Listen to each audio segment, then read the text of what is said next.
Assalamualaikum warahmatullahi wabarakatuh. Perkenalkan, nama saya Nugroho Hermas Espati, calon guru penggerak Angkatan 8 Kabupaten Kulon Progo.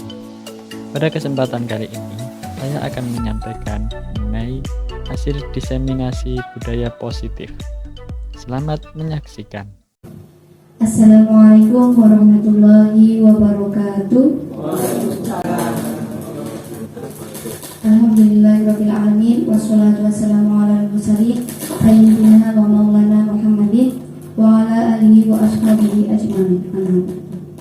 Yang terhormat Ibu Florentina Nurwati SPD MSI selaku Kepala Sekolah SMA Negeri 1 Pokap.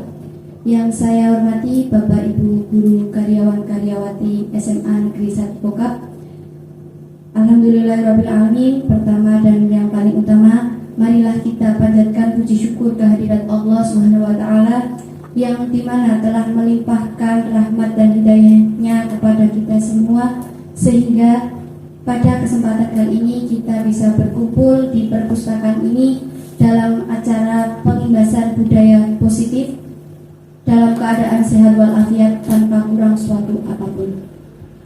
Sholawat dan salam semoga tetap tercurah kepada junjungan kita Nabi Agung Muhammad Sallallahu Alaihi Wasallam yang selalu kita nantikan syafaatnya di hari yaumul akhir nanti. Amin amin ya robbal alamin. Perkenankan saya selaku pembawa acara pada acara pembahasan budaya positif kali ini akan membacakan susunan acara. Acara yang pertama yaitu pembukaan, acara yang kedua sambutan dari Ibu Kepala Sekolah, acara yang ketiga yaitu isi pengimbasan budaya positif oleh Bapak Nugroho Hermas Espati SPD, acara yang keempat yaitu lain-lain, dan acara yang terakhir yaitu penutup. Mengingat waktu yang menjelang siang, monggo Bapak Ibu kita buka acara pada siang hari ini dengan membaca basmalah bersama-sama. Bismillahirrahmanirrahim. Semoga dengan membaca basmalah tersebut dapat memperlancar acara pada siang hari ini. Amin. Acara yang kedua yaitu sambutan oleh Ibu Kepala Sekolah kepada Ibu Florentina Nurwati SPD MSI. Kami silakan.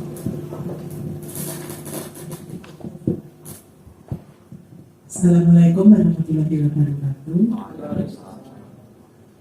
Selamat pagi, salam sejahtera untuk semuanya. Yang saya hormati Bapak Ibu Guru dan karyawan-karyawati SMA Negeri 1 Pokap. Dan syukur alhamdulillah bahwa pada pagi hari ini kita patut bersyukur bahwa kita sedang dalam kesempatan nikmat, sehingga pada pagi hari ini kita masih bisa melaksanakan kegiatan atau agenda yang sudah direncanakan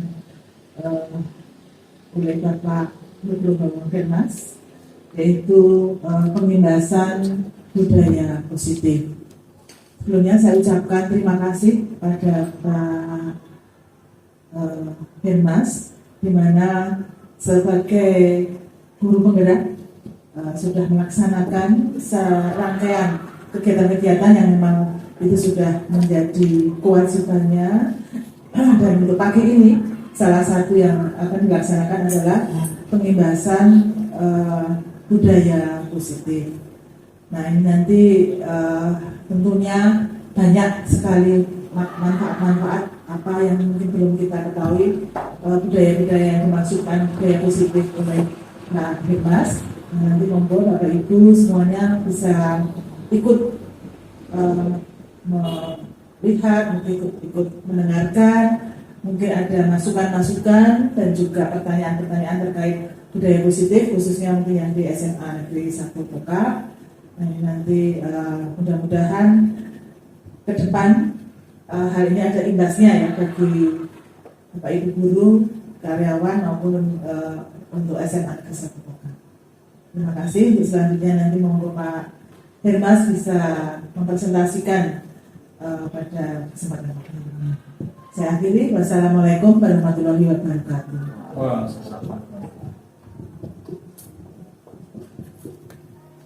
Terima kasih kepada Ibu Florentina Nurwati SPD MSI yang telah memberikan sambutan. Acara yang selanjutnya yaitu isi pengimbasan budaya positif kepada Bapak Nugroho Hirmas Respati SPD. Kami silakan.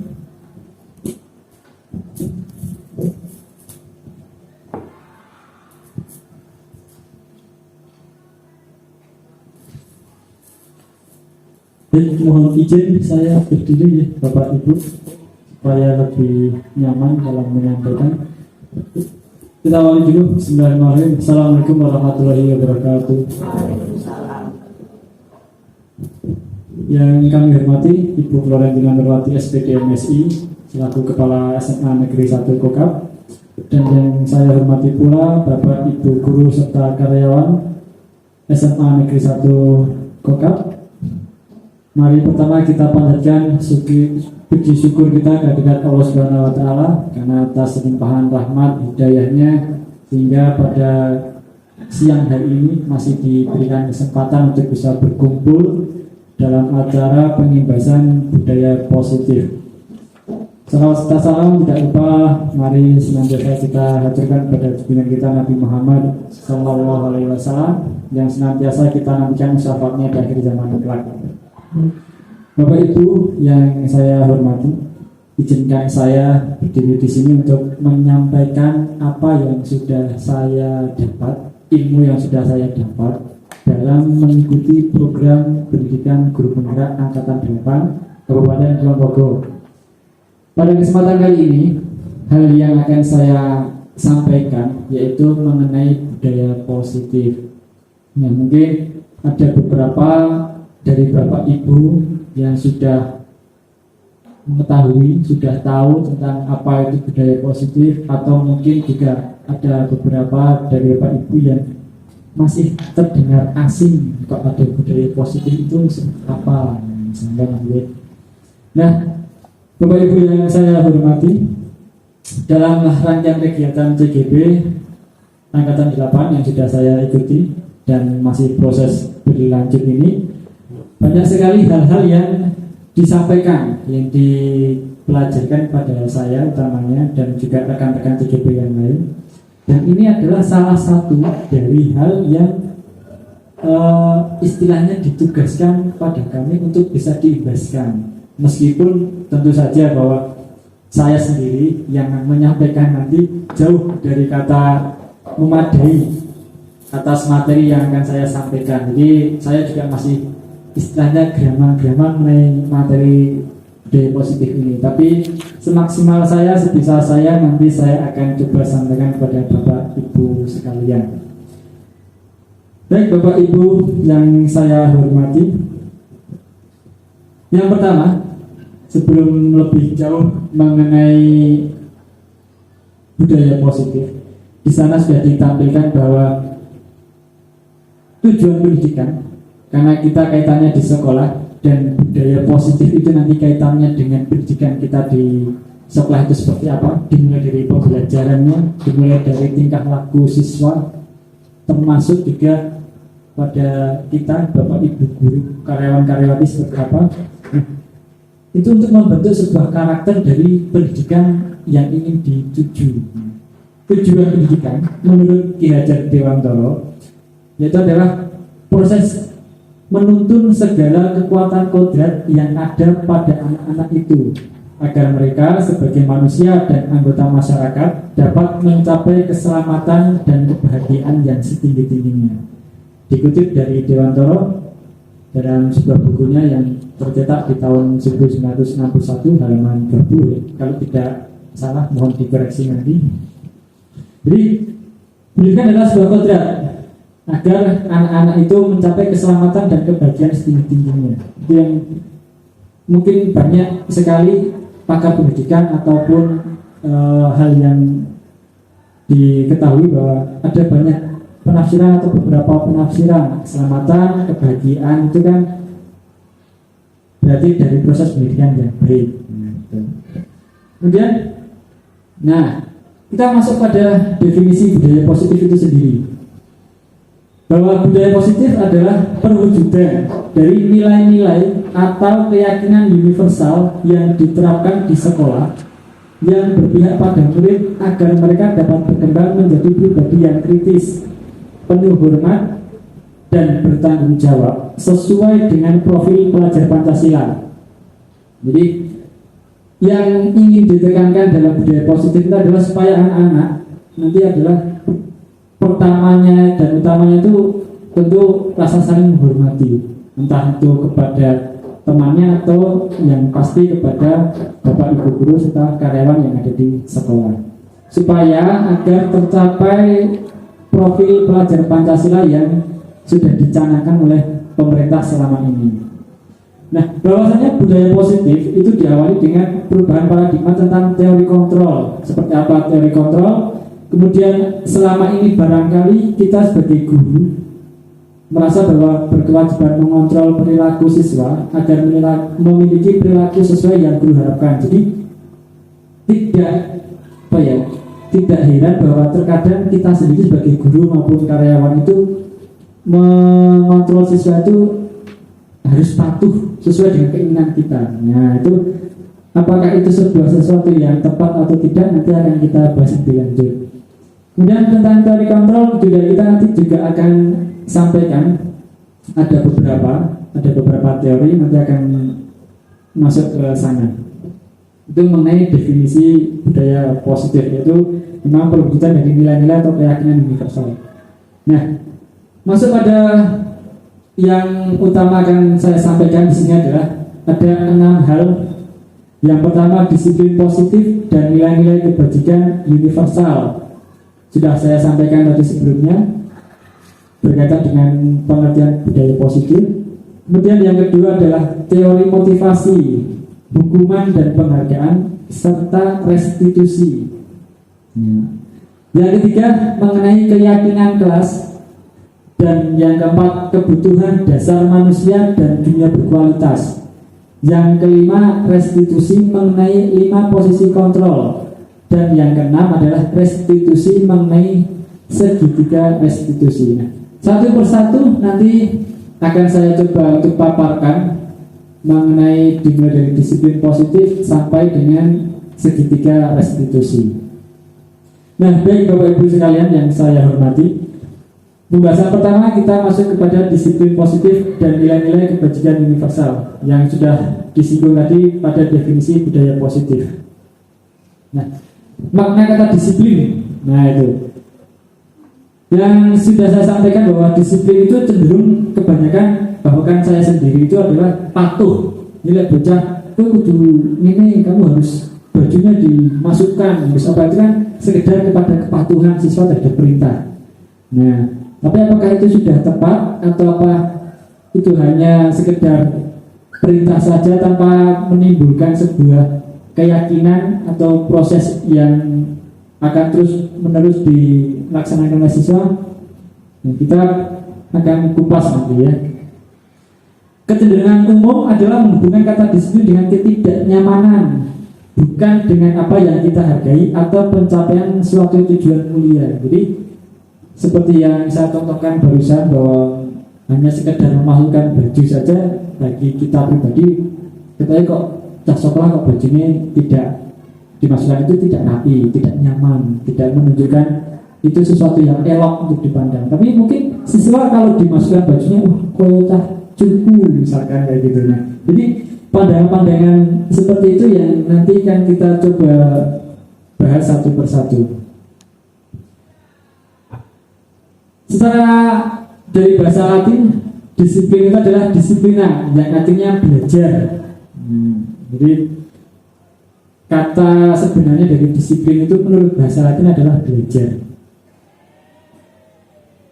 Kemudian menurut Ki Hajar Dewantara, beliau juga menyampaikan bahwa disiplin adalah di mana ada kemerdekaan, di situ harus ada disiplin yang kuat. Sungguh pun disiplin itu bersifat self-disiplin, yaitu kita sendiri yang mewajibkan dengan sekeras-kerasnya, tetapi itu sama saja. Sebab jikalau kita tidak cakap melakukan self disiplin, wajiblah penguasa lain mendisiplinkan diri kita. Dan peraturan demikian itulah harus ada di dalam suasana yang merdeka. Dikutip dari Ki Hajar Dewantoro, Pemikiran Konsepsi Keteladanan Sikap Merdeka, cetakan kelima tahun 2013, halaman 470. Jadi memang terkadang disiplin itu kalau kita sendiri tidak bisa mendisiplinkan diri, harus ada orang lain yang meminta untuk supaya disiplin. Termasuk siswa tadi bahwa sudah terbiasa tidak memasukkan baju, maka sebagai bapak ibu guru karyawan kita juga harus meminta mereka untuk memasukkan baju supaya disiplinnya dilatih gitu ya. Nah, Ki Hajar menyatakan bahwa untuk mencapai kemerdekaan yang tadi sudah disinggung dalam makna disiplin atau dalam konteks pendidikan saat ini, untuk menciptakan murid yang merdeka, syarat utamanya harus ada disiplin yang kuat. Disiplin yang dimaksud adalah disiplin diri yang memiliki motivasi internal. Adapun definisi kata merdeka menurut Ki Hajar adalah ini: tidak hanya terlepas dari perintah, akan tetapi juga cakap buat memerintah diri sendiri. Jadi kadang tidak ditunggu untuk diperintah supaya disiplin tanpa ada kesadaran diri gitu ya. Nah, sebagai pendidik, tujuan kita adalah menciptakan anak-anak yang memiliki disiplin diri sehingga mereka bisa berperilaku dengan mengacu pada nilai-nilai kebajikan universal dan memiliki motivasi intrinsik bukan ekstrinsik. Nah, ya, itu kata merdeka menurut Ki Hajar Dewantoro. Kemudian tadi disinggung juga bahwa ada nilai-nilai kebajikan universal. Apa itu nilai-nilai kebajikan universal? Itu adalah sifat-sifat positif manusia yang merupakan tujuan mulia yang ingin dicapai setiap individu. Jadi pasti nilai universal tersebut memiliki suatu tujuan. Kalau kita sinkronkan dengan profil pelajar Pancasila kan ada 6, yaitu beriman, bertakwa kepada Tuhan Yang Maha Esa dan berakhlak mulia, kemudian mandiri, bernalar kritis, berkebinekaan global, bergotong royong, dan kreatif. Jadi semua nilai kebajikan universal tersebut nanti muaranya untuk membentuk profil pelajar Pancasila. Jadi sesuai yang sudah dicanangkan.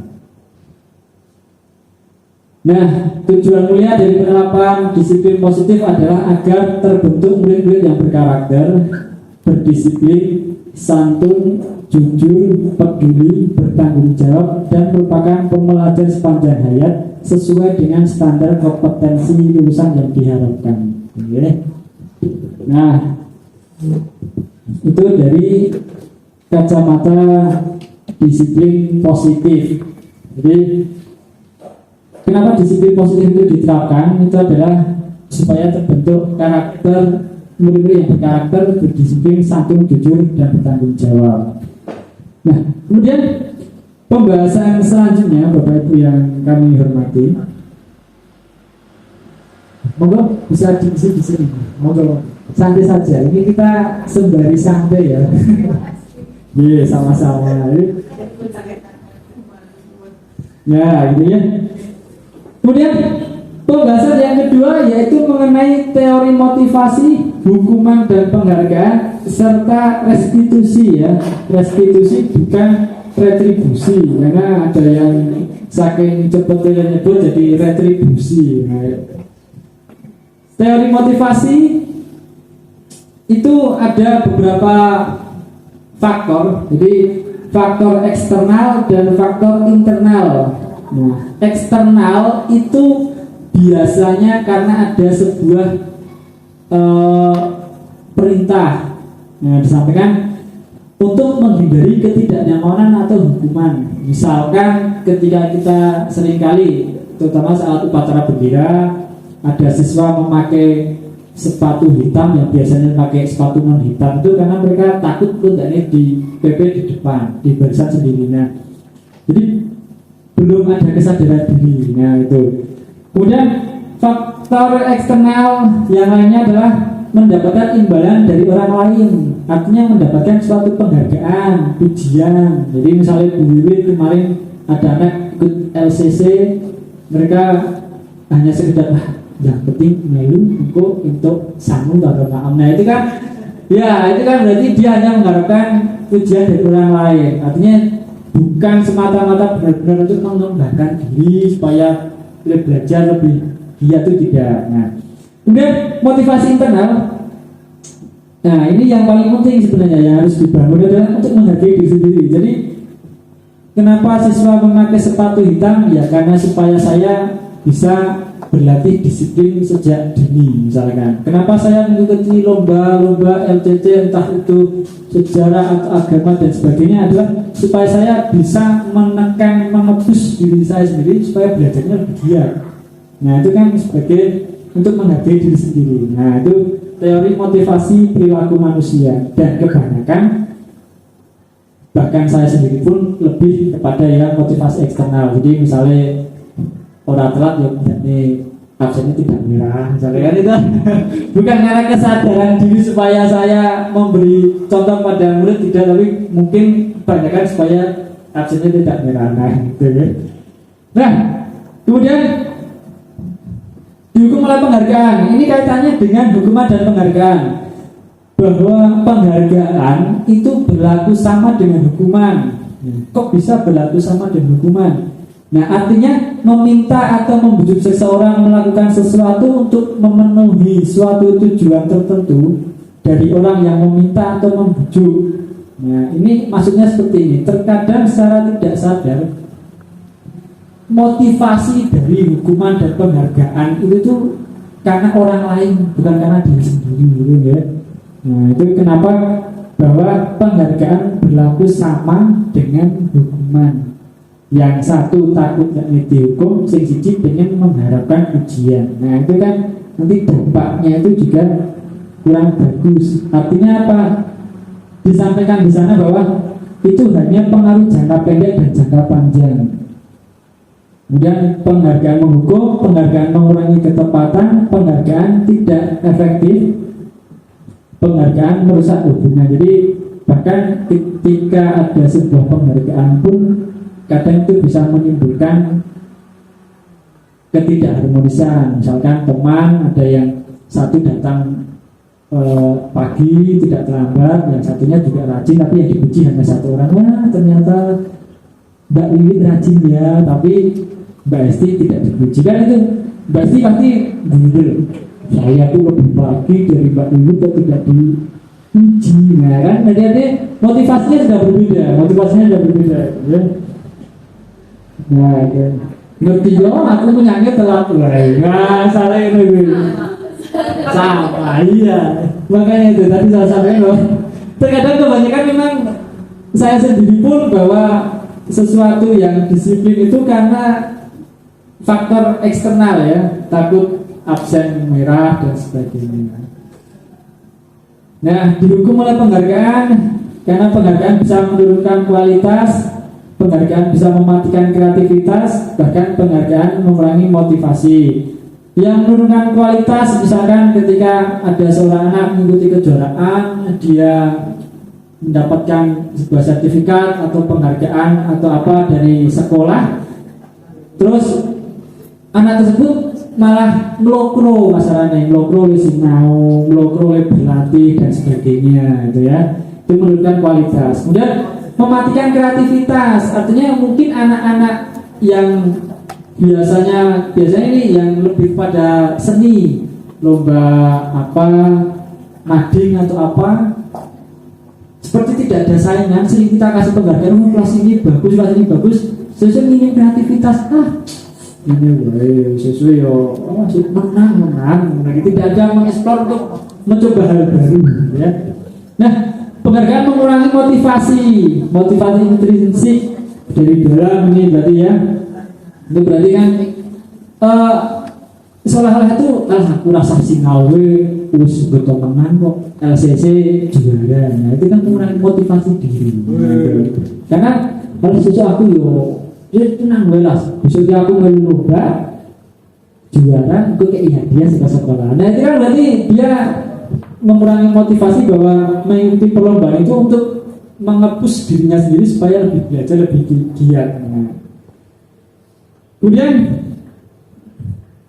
bentuk dari apresiasi ini kaitannya mungkin dengan penghargaan itu ada beberapa hal yang diingat itu adalah pengakuan secara khusus, secara pribadi kepada semua murid bergantian, pengakuan secara konsisten itu terus menerus dan fokus pada proses. Jadi yang diberi penghargaan itu prosesnya, bukan semata-mata hasilnya barang jadinya gitu ya.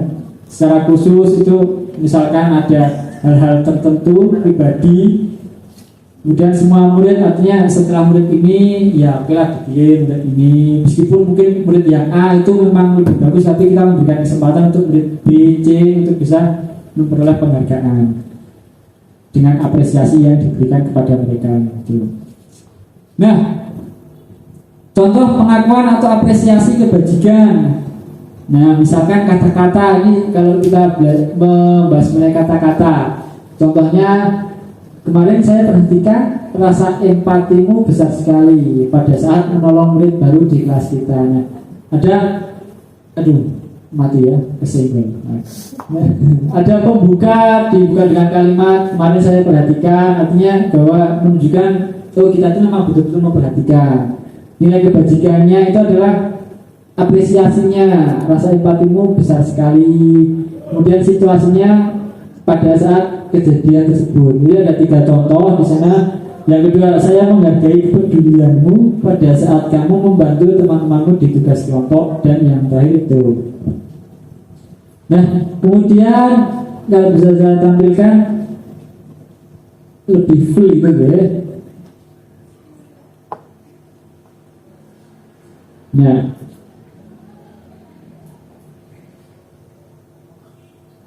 Nah, di sini sudah ada 1, 2, 3, 4, 5, 6, 7 ya.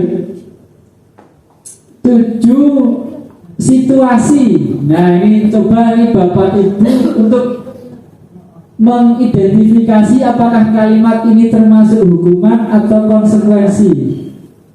Nah, bedanya hukuman dan konsekuensi itu apa nanti akan saya sampaikan. Nah, ini coba mencatat 100 kali di dalam buku kalimat saya tidak akan terlambat lagi karena terlambat ke sekolah. Nah, ini hukuman atau konsekuensi kira-kira Bapak Ibu? Hukuman. Apakah hukuman? Oh iya, hukuman ya. 100. Baik. Kemudian lari mengelilingi lapangan basket 2 kali karena terlambat hadir di sekolah. Hukuman atau konsekuensi? Hukuman, kita cek. Oh iya, hukuman. Kemudian yang ketiga, murid diminta untuk push up 15 kali karena tidak menggunakan masker di sekolah. Hukuman juga? Hukuman. Yang keempat ya, menggantikan kertas tugas teman yang telah dicoret-coret. Konsekuensi? Oh iya, betul, 100. Kemudian membersihkan tumpahan air di meja tulis karena tersenggol pada saat belajar. Konsekuensi ya, ini jelas ya. Kemudian murid disuruh untuk mengenakan sepatu seharian di sekolah karena tidak mengenakan sepatu hitam. Konsekuensi atau hukuman? Hukuman kayaknya. Konsekuensi kayaknya. Ya, blok sini hukuman. Apakah blok sini mau konsekuensi? Hukuman? Oke, kita tengok hukuman. Oh iya, hukuman. Betul sekali, hukuman. Kemudian yang terakhir, lari mengelilingi lapangan basket 2 kali karena terlambat 10 menit untuk pelajaran pejok. Hukuman? Konsekuensi? Konsekuensi. Loh, kok bisa konsekuensi? Nah, nanti akan coba saya bahas lebih lanjut. Ingat-ingat ya, kok bisa lari mengelilingi lapangan basket 2 kali karena terlambat 10 menit termasuk konsekuensi. Nah, ini perbedaan hukuman dan konsekuensi. Kalau hukuman biasanya aktivitas fisik macam-macam itu, ada sesuatu yang menyakitkan harus terjadi, misalnya kudu push up 100 kali, membuat anak sakit, melakukan lari lapangan 10 kali sampai muntah-muntah, kan malah nggak ada itu. Anak membenci kedisiplinan, dipaksa mendorong anak untuk menyakiti diri sendiri. Konsep yang buruk, anak belajar memberikan kesalahan, marah, rasa bersalah dan sebagainya itu. Konsekuensi sesuatu harus terjadi, membuat tidak nyaman dalam jangka waktu pendek, membuat anak menghargai disiplin, mendorong anak agar mudah menyesuaikan diri, konsep diri yang baik. Nah, itu perbedaan hukuman dan konsekuensi. Ada beberapa 1, 2, 3, 4, 5, 6, 7, 8 ya. Nah, ya, berdasarkan bagian di atas, maka bisa kita simpulkan bahwa hukuman bersifat tidak terencana atau tiba-tiba. Jadi tidak ada yang direncanakan. Anak atau murid tidak tahu apa yang akan terjadi dan tidak dilibatkan. Nah, tidak dilibatkan ini adalah dalam hal membuat kesepakatan. Nah, jadi artinya Bu Hesti atau Pak Hendri nunggu depan gerbang, seperti bulan Mahmud, motornya ditutup, kemudian aku mendodok. Nah, itu kan tiba-tiba jongkok, jalan jongkok, misalnya itu hukuman, maksudnya kepada hukuman. Hukuman bersifat satu arah dari pihak guru yang memberikan, dan murid hanya menerima suatu hukuman tanpa melalui suatu kesepakatan. Nah, yang sudah saya sampaikan di awal tadi. Dan atau pengarahan dari pihak guru baik sebelum atau sesudahnya. Nah, hukuman yang diberikan bisa berupa fisik maupun psikis. Murid atau anak disakiti oleh suatu perkataan atau perbuatan, itu hukuman. Jadi tidak direncana. Nah, bedanya dengan konsekuensi itu apa? Nah, konsekuensi itu adalah sudah terencana atau disepakati bersama, sudah dibahas dan disetujui oleh murid dan guru. Umumnya bentuk-bentuk konsekuensi dibuat oleh pihak guru, dan murid sudah mengetahui sebelumnya konsekuensi yang akan diterima bila ada pelanggaran. Nah, ini yang nomor terakhir tadi, bahwa murid disuruh lari keliling lapangan 2 kali karena terlambat pelajaran PJOK 10 menit. Artinya antara guru PJOK dan murid seluruhnya sudah ada kesepakatan.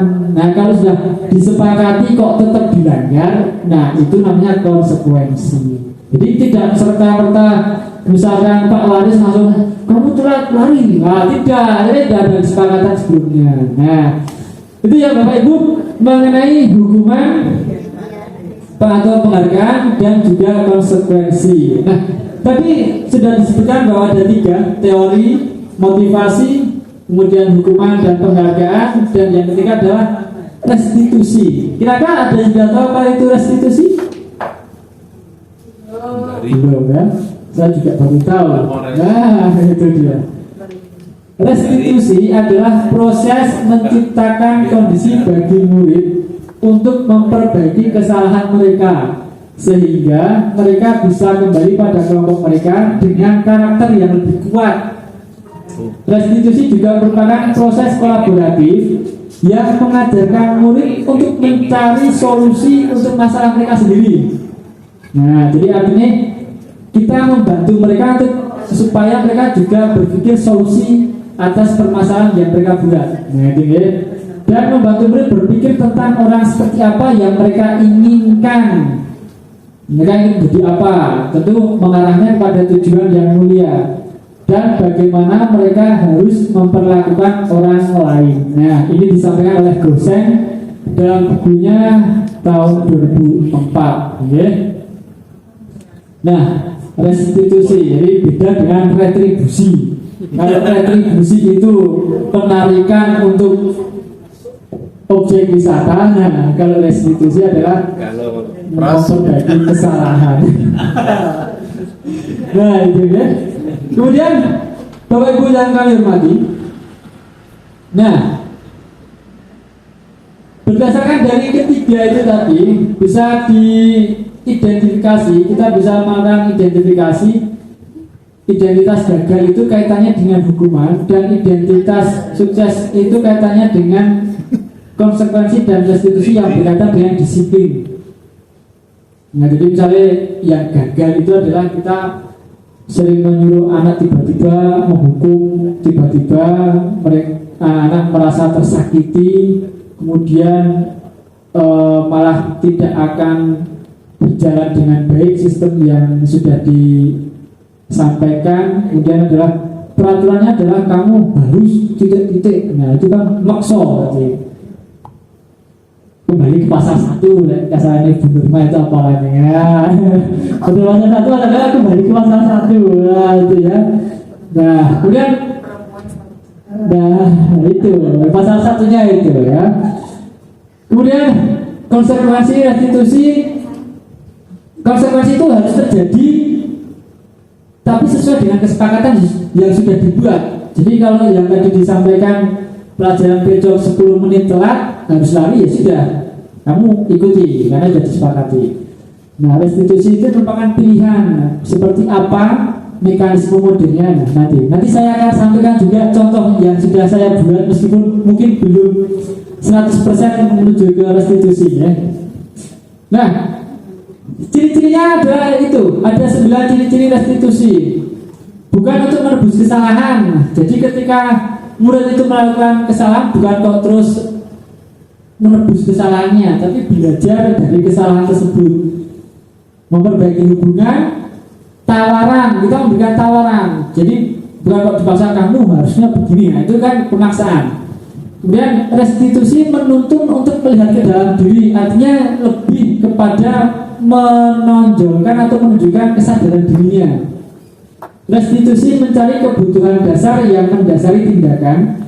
Restitusi diri adalah cara yang paling baik. Restitusi fokus pada karakter, bukan tindakan semata. Jadi kalau ada permasalahan kesalahan siswa, bukan hanya sebatas tindakan, tapi membangkitkan karakternya mereka supaya jadi lebih baik. Nah, yang ke-8, restitusi fokus pada solusi. Dan yang ke-9, restitusi mengembalikan murid yang berbuat salah pada kelompoknya. Jadi artinya ketika ada anak yang dibully, terus kita selesaikan dengan hal yang terbaik, maka bisa berkumpul lagi dengan teman-temannya. Nah itu.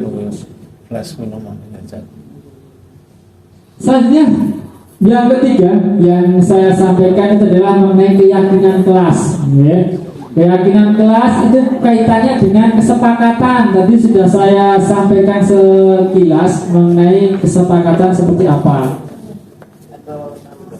Nah, keyakinan kelas itu adalah merupakan metode untuk menimbulkan kembali disiplin positif yang didasari oleh motivasi dari dalam diri.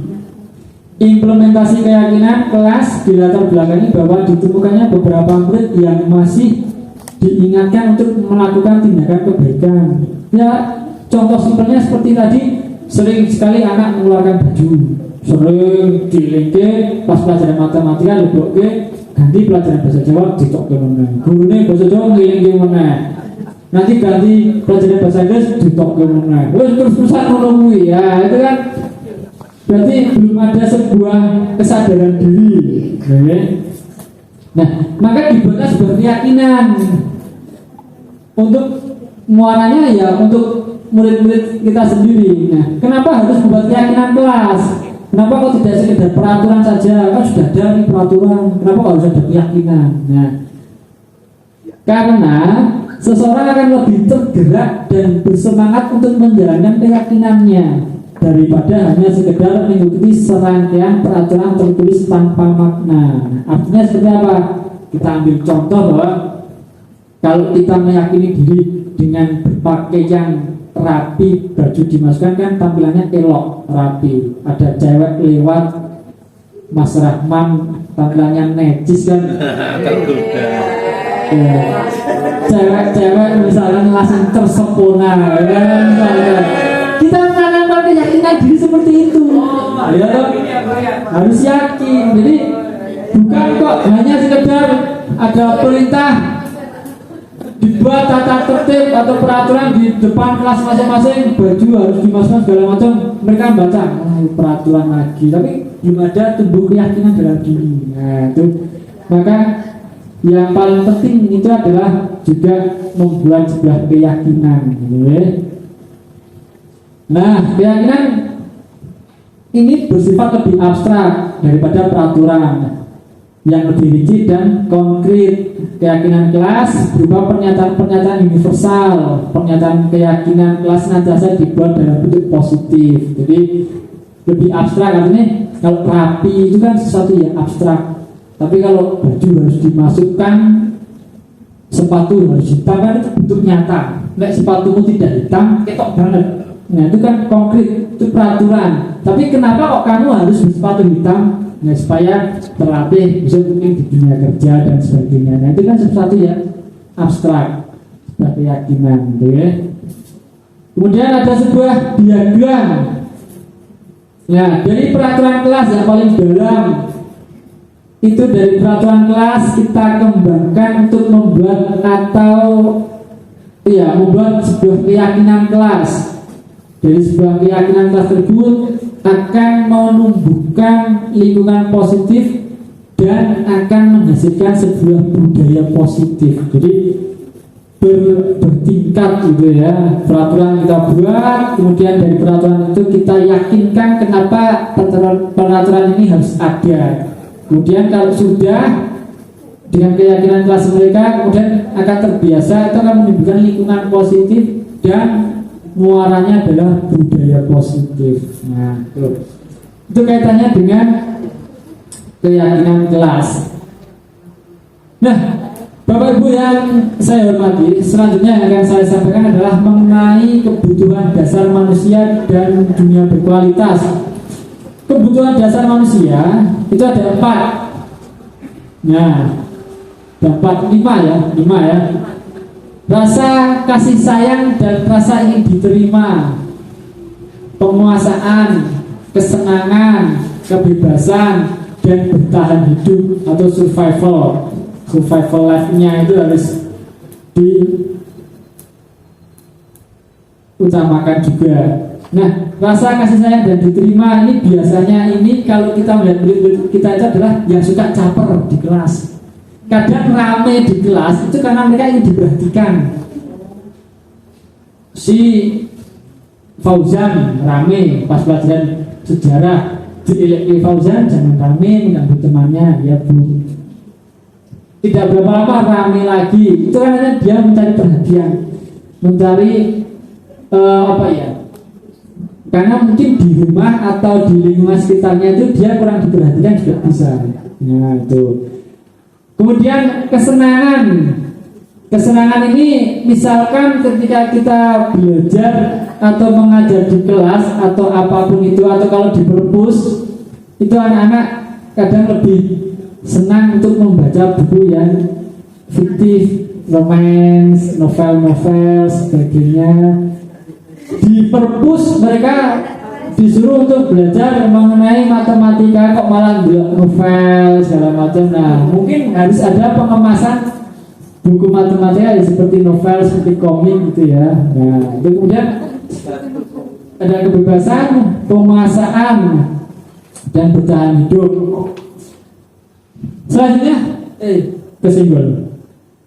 Nah, kita tadi sudah singgung di awal adalah mengenai posisi kontrol. Nah, jangan terleset, berbahaya ya. Nah, seperti apa 5 posisinya tersebut? Yaitu sebagai ini. Ada yang berposisi sebagai penghukum, ada yang berposisi sebagai pembuat rasa bersalah, ada yang berposisi sebagai teman, pemantau, dan yang terakhir adalah manajer. Dari masing-masing posisi ini bisa diidentifikasikan bahwa kalau penghukum dan pembuat rasa bersalah itu identitas gagal. Artinya dalam identifikasi, dalam kita mengontrol siswa itu termasuk gagal. Kemudian berhasil atau sukses itu termasuk teman, pemantau, dan manajer. Nah, penghukum itu biasanya itu kalau di kelas kita mungkin saya bawaannya sinawon sedikit lebih luas, kelasnya opos terkenal rame bagus, lainnya jujur dari matematika 2 LKS, nah misalkan kayak gitu. Oh iya, waduh, jadi nah itu kan sesuatu yang tidak baik itu disampaikan. Terus misalnya saya membilang tugas matematika, tak cek, tidak mengerjakan. Kamu itu diminta mengerjakan sesuatu tidak mau jadi apa? Nah, jadi Superman Pak, wah hebat. Nah, itu menghukum. Kemudian membuat rasa bersalah. Nah, ini terkadang mungkin saya juga termasuk, tapi mungkin saya tanya sama anak-anak itu biasanya, bukan kok berarti menjudge ya, bukan berarti menjustifikasi. Biasanya itu ibu-ibu, ibu-ibu guru, ibu-ibu guru itu kadang di kelas malah curhat, kamu tuh kok iya memperhatikan pelajaran saya tuh sedang capek, ya segala macam. Bahkan saya pun iya, kadang saya tuh juga pernah itu di kelas gitu. Kamu tuh ya, saya tuh sudah capek bikin materi, kok kamu tuh tidak perhatikan, malah tidur. Kamu tuh gimana? Nah itu kan artinya saya tidur ini salah lah. Habis itu Ustaz datang, oh iya, saya jadi murid begitu ya, waduh salah ya. Nah itu loh, membuat rasa bersalah. Kamu seharusnya sudah tahu ibu lelah sekali, nah itu. Nah itu ya, terus terkadang cara tidak sadar juga, misalkan ada siswa yang membuat maafkan ibu ya, maafkan bapak ya, sudah tidak bisa membuat kamu tenang. Nah itu kan langsung istilah itu nyindir halus lah ya, nah itu.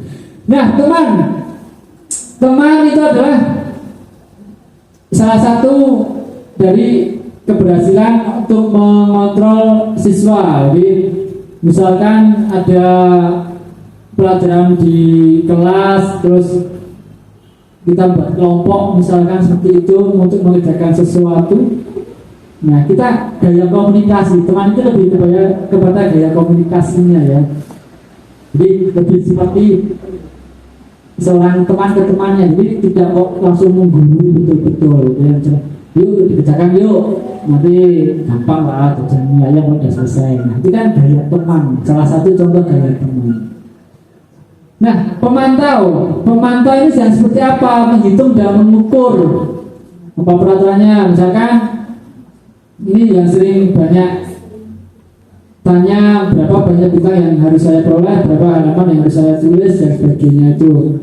Dan menitik beratkan pada sanksi atau hadiah untuk dirinya, untuk muridnya itu ya.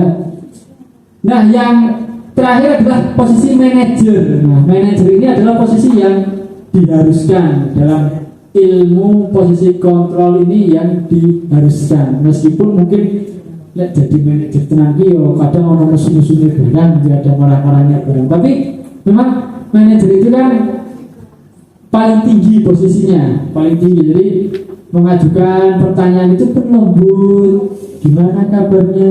Kenapa kok pagi ini telat? Apakah tadi sarapannya terlambat atau sakit perut Mbak Lili? Nah misalkan jadi bisa terlambat. Nah kurang kok sakit perut ya kamu telat. Nah itu kan tidak bagus itu. Nah itu ya.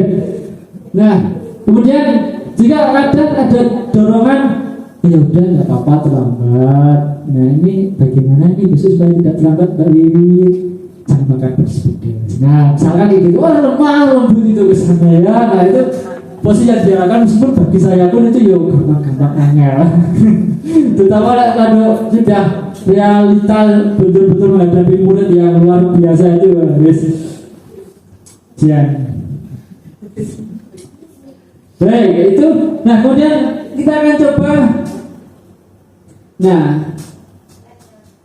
Nah itu ya, pernyataan-pernyataan saya kecewa sekali dengan kamu. Nah ini salah satu kata-katanya. Jadi dia tipikal orang dalam posisi tadi adalah membuat orang merasa bersalah. Saya kecewa sekali sama kamu. Yes, ya. Itu sama muridnya, bukan sama pacarnya. Sama pacarnya itu beda sekali. Ya, misalkan gitu ya. Kemudian penghukum, kamu tidak pernah benar melakukannya. Biasanya diiringi dengan nada tinggi. Kemudian, ayolah lakukan ini Bapak Ibu. Nah itu teman. Jadi kata-kata gaya komunikasi ini lebih ke gaya komunikasi. Ayo dikerjakan, nanti kalau sudah selesai nanti kita pulangnya lebih cepat. Nah itu gaya komunikasi. Pemantau, apakah kamu mau mendapatkan stiker bintang hari ini? Nah itu lebih kepada penekanan yang harus dilakukan pemantau. Kemudian manajer, bagaimana kamu bisa menyelesaikan masalah ini? Nah, itu menanyakan kembali kepada diri muridnya sendiri. Kalau ini mencari solusi dari diri sendiri, ya. Dan yang lain adalah penghukum itu contohnya kamu selalu yang paling terakhir, menjudge, gitu ya. Nah, kemudian yang saya sampaikan terakhir ini, Bapak Ibu, kaitannya dengan segitiga restitusi. Ada 3 tahapan yang disebut dengan segitiga restitusi. Kalau bisa saya tampilkan adalah seperti ini. Nah, pertama itu yang paling dasar itu adalah menstabilkan identitas. Nah, menstabilkan identitas. Misalkan ada anak terlambat atau ada keributan dengan sesama temannya, jangan langsung ditanya, "Ngopo kowe kok ribut? Ngopo kowe kok telat?" Nah, wis enggak geban dikit gitu ya. Lah saya tanggal Pak Edi dong ditakon saya, "Ngopo kok telat?" Bujuk kabeh. Mungkin bisa jadi. Menstabilkan identitas. Ini beda, enggak apa-apa. Setiap orang pasti pernah melakukan kesalahan, termasuk kamu dengan terlambat. Misalkan seperti itu. Contoh-contoh simpelnya saja. Kemudian yang kedua adalah validasi kebutuhan. Nah, ditanya, kamu terlambat kan pasti ada alasannya. Kenapa terlambat? Tadi sakit perut. Kok bisa sakit perut pagi-pagi? Iya tadi makan sambal sekilo, misalkan. Nah, itu kan salah satu kita mencari alasan. Dengan kalau kenapa kamu terlambat? Iya bu tadi makan sambal sekilo. Alasan saja kamu. Nah, itu kan tidak bagus. Nah, kemudian yang terakhir adalah menanyakan keyakinan. Ini kembali lagi pada yang awal tadi, keyakinan kelas. Artinya kamu sudah tahu tuh tentang apa yang kita yakini bersama. Tahu nggak apa salah satunya? Misalkan kita tanya seperti itu. Salah satunya supaya tidak terlambat sekolah. Nah, itu kamu tahu. Nah, itu artinya kita menanyakan kembali pada diri siswa. Kalau kamu pokoknya, besok pocong telat. Nah, itu kan sudah berbeda. Pokoknya terus mengerikan gitu ya. Nah, itu jadi 3 segitiga restitusi: menstabilkan identitas, validasi kebutuhan, dan menanyakan keyakinan. Nah, ini salah satu atau beberapa kata-kata mungkin ya untuk menstabilkan identitas. Jadi ketika ada anak membuat kesalahan, jangan serta-merta langsung, "Wah kok bisa kayak gitu?" misalkan. Nah, itu kita pelan-pelan lah menyampaikan berbuat salah itu hal yang manusiawi, tidak ada manusia yang sempurna. Bapak Ibu juga pernah membuat salah, terus sudah tidak apa-apa, kita bisa menyelesaikan masalah ini dan sebagainya. Kita ya kalau bahasa Jawanya itu kita dangi dulu. Nah, dangi. Kata-kata atau contoh perkataan dalam hal validasi kebutuhan. Nah, misalkan ada anak yang bermain bola kemudian memecahkan kaca, nah, kemudian kita panggil, kalau kamu main bola sembarangan mungkin ada hal yang lebih dari sekedar memecahkan kaca, misalkan gitu, mungkin bisa mengenai bapak ibu guru pas lewat dan sebagainya. Nah, terus apa yang penting bagi kamu, terus apakah kamu bisa melakukan dengan lebih baik lagi besok. Nah, itu validasi kebutuhan. Menanyakan keyakinan, apa yang kita percayai, sudah kita singgung tadi ya. Nah, itu tadi. Nah, ini dari seorang manajer, pura-puranya manajer, jadi ada runtutannya untuk menjadi posisi kontrol manajer. Apakah kamu lebih baik? Apakah saat ini kamu sedang menjadi orang yang sedang kamu inginkan? Nah, wah itu perkataan seperti seorang pendidik itu juga seorang psikolog. Nah, itu ya. Nah, demikian Bapak Ibu yang bisa saya sampaikan, dan terakhir itu adalah ini sekedar berbagi, jadi nanti mohon masukannya. Iseng-iseng kemarin saya membuat sebuah video, ya. Mana ya? Kok tidak tampilnya? Sebuah video yang meminta tolong dengan siswa berkaitan dengan praktek segitiga restitusi. Ya. adalah proses menciptakan kondisi seperti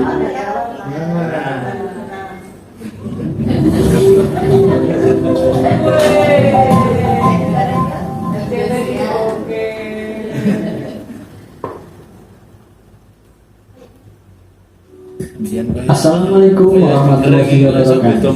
Perkenalkan, saya adalah Nugroho Darma Sespati JKT Angkatan 8 dari Kabupaten Kulon Progo. Pada kesempatan kali ini, saya akan menyampaikan demonstrasi kontekstual mengenai segitiga restitusi. Pengertian restitusi. Restitusi adalah proses menciptakan kondisi bagi murid untuk memperbaiki kesalahan mereka sehingga mereka bisa kembali pada kelompok mereka dengan karakter yang lebih kuat.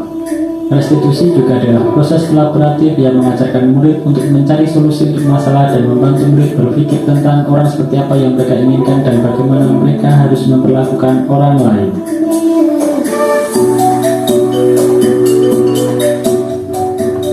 Tahapan restitusi ada 3. Yang pertama, menstabilkan identitas. Yang kedua, validasi tindakan yang salah.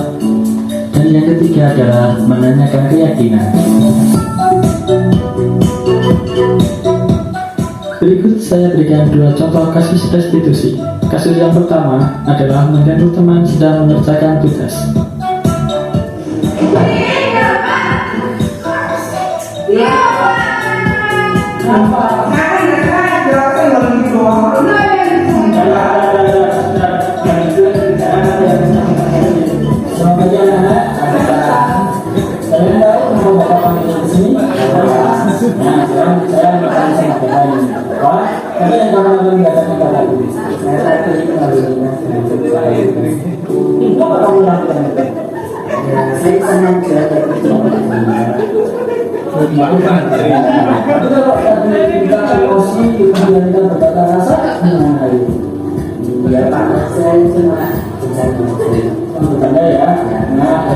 Di sini Bapak tidak akan menyalahkan siapa-siapa. Bapak cuma mau mari kita selesaikan masalah ini bersama-sama. Tapi jalan keluarnya yang terbaik supaya kalian berdua lekas satu kembali. Nah, tapi kalau tidak dapat yang kamu lakukan itu sudah betul atau belum, bisa saja menyakiti orang lain, ya tahu ya. Nah, berarti kalau kamu melakukannya dengan sering, ya. Nah, sekarang mari kita bicara tentang sikap Anda sebagai pemula. Kamu tidak boleh jadi banyak kali di kelas maupun di sekolah ini. Kamu masih ingat apa aja yang kita cek itu sesuai aja sesuai betul. Nah, itu kamu masih ingat. Jadi gimana menggabungkan Kayaknya ada bener kalian ya. Tunggu data itu. Enggak. Terjadi masalah seperti ini. Bagaimana kamu mau memperbaiki keadaan saya? Saya jadi orang yang baik dan bersama itu. Nah, terus kemudian yang akan kamu lakukan berdasarkan seperti apa? Saya akan minta maaf kepada tidak kerja. Kalau kamu pulangnya apa kira-kira? Saya bersedia berterima kasih dari itu ya. Jadi saya minta sama Bapak untuk tetap baik, untuk tetap mempercayai dan mempercayai Tuhan dan sekarang silakan Bapak kita penyelesaian dulu bersama.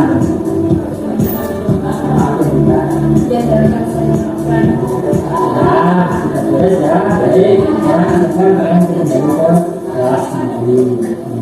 Baik Pak, terima kasih Pak.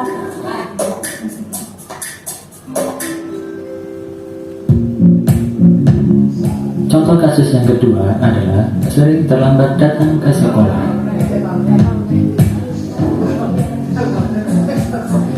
Iku Bang Biyo. Data nerong ewu.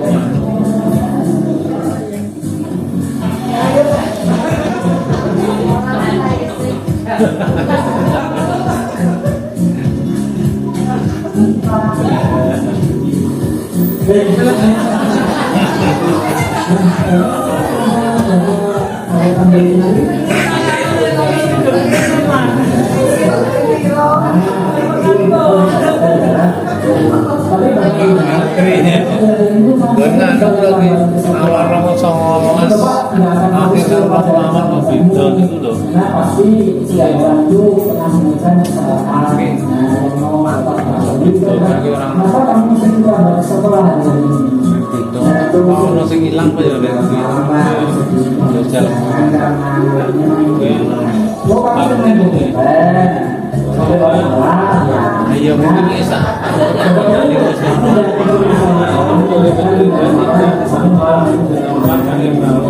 Jadi kamu bisa tahu. Sing kirim mana kirim pulau masuk kan?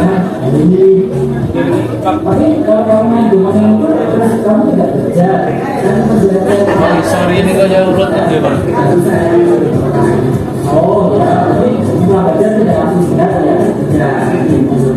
Nah, yang penting beberapa saya itu bahwa mengikuti waktu yang paling penting. Kenapa kalau kamu itu larut malam, pasti nanti kamu bisa bangun kesiangan. Kalau bangun pagi pun nanti pasti dapat akan ngantuk di kelas, jadi tidak bisa konsentrasi di kelas, gitu kan? Nah, saya mau tanya tentang keyakinan kelas yang belum kamu tunjukkan itu apa berarti? Itu berangkat tepat waktu Pak. Nah itu ya, maksudnya saya berangkat tepat waktu. Nah sekarang apa yang sekarang bisa Bapak lakukan untuk memperbaiki tadi? Saya tidak lagi fungsi juga informasi dan tidak bersama. Gitu ya, jadi bisa datang tepat waktu ya. Nah kalau besok datang terlambat lagi gimana?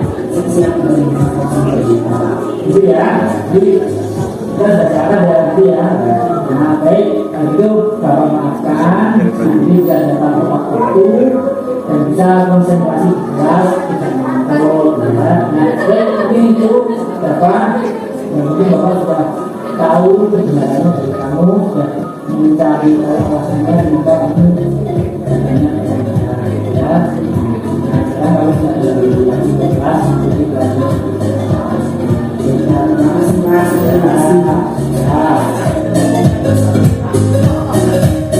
Penyelesaian masalah yang diberikan oleh guru sangatlah baik. Guru tidak semata mengingatkan siswa, tapi juga mengajarkan siswa untuk menyadari kesalahan yang telah mereka perbuat. Selain itu, guru juga mengajar siswa menjadi lebih baik dengan melihat kembali kesepakatan kelas yang telah mereka setujui secara bersama-sama. Mungkin sudah upload ya Pak? Sudah upload ini. Demikian pemaparan mengenai demonstrasi kontekstual beserta contoh kasus yang saya sampaikan. Mohon maaf atas segala kekurangan dan terima kasih. Wassalamualaikum warahmatullahi wabarakatuh.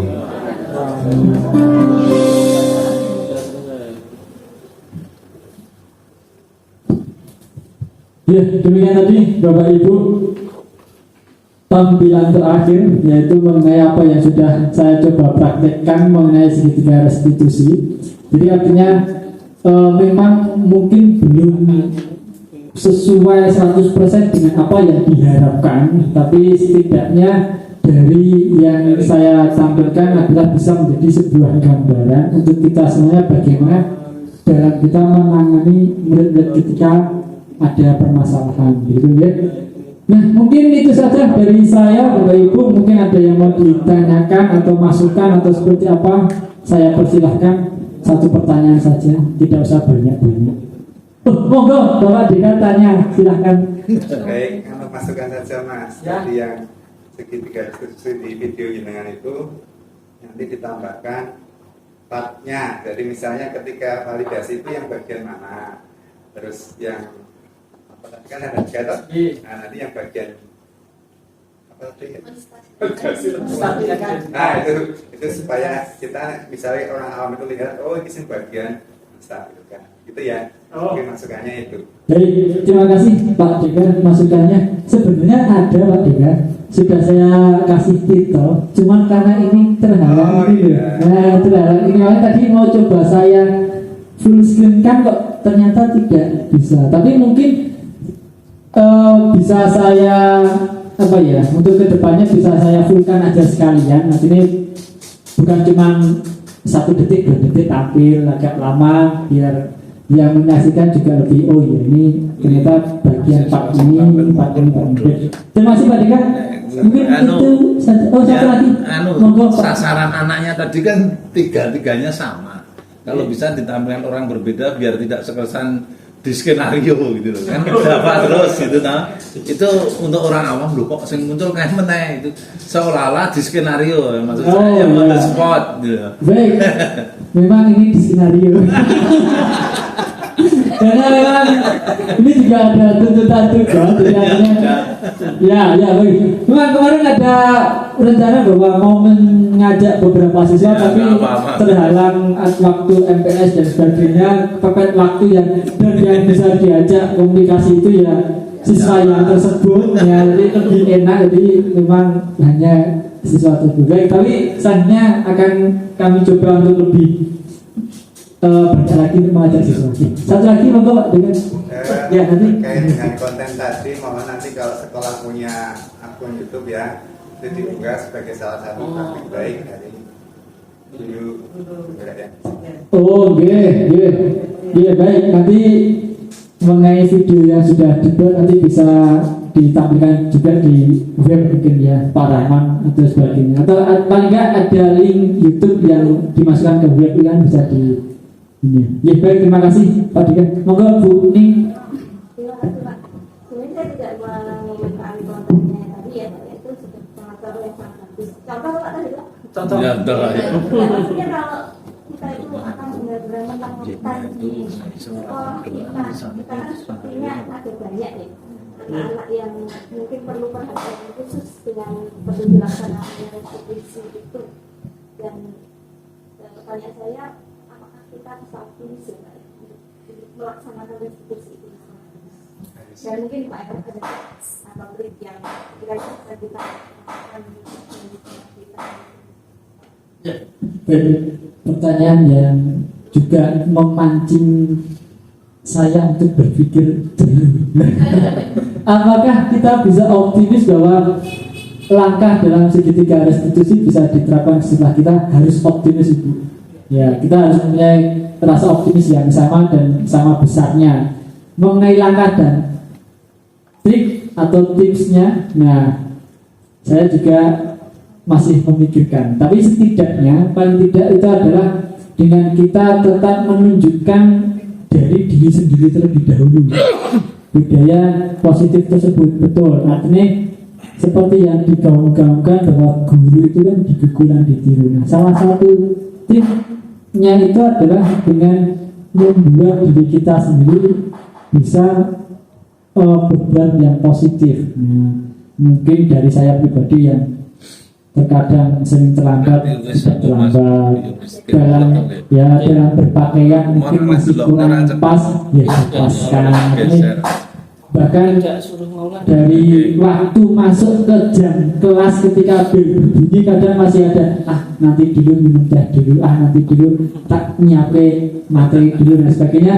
Terlambat, muridnya terlambat telat, gurunya terlambat masuk, kok santai. Nah itu kan mungkin bisa kita bangun dari diri kita sendiri. Nah, untuk ke anaknya itu nanti insya Allah pasti akan lebih mudah. Artinya tidak hanya sekedar memberikan perintah, tapi juga memberikan teladan. Mungkin itu yang bisa saya jawab ini. Semoga bisa terpuaskan. Kalau sudah cukup dari saya akhiri. Terima kasih atas perhatian dari Bapak Ibu semuanya. Apresiasi setinggi-tingginya untuk Bapak Ibu atas waktu yang sudah diluangkan untuk menyaksikan pengimbasan yang saya lakukan. Tidak ada kata selain kata terima kasih dari saya. Kurang lebihnya saya mohon maaf. Saya tutup. Wassalamualaikum warahmatullahi wabarakatuh.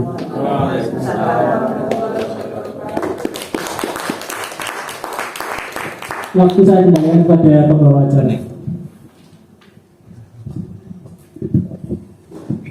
Demikian tadi paparan dari Bapak Nugroho Hermas Respati. Sekali lagi kita kasih aplaus yang meriah. Terima kasih Bapak atas apa yang sudah disampaikan. Harapannya mungkin ke depannya kita bisa bersama-sama membangun budaya positif di SMA Negeri 1 Kokap ini.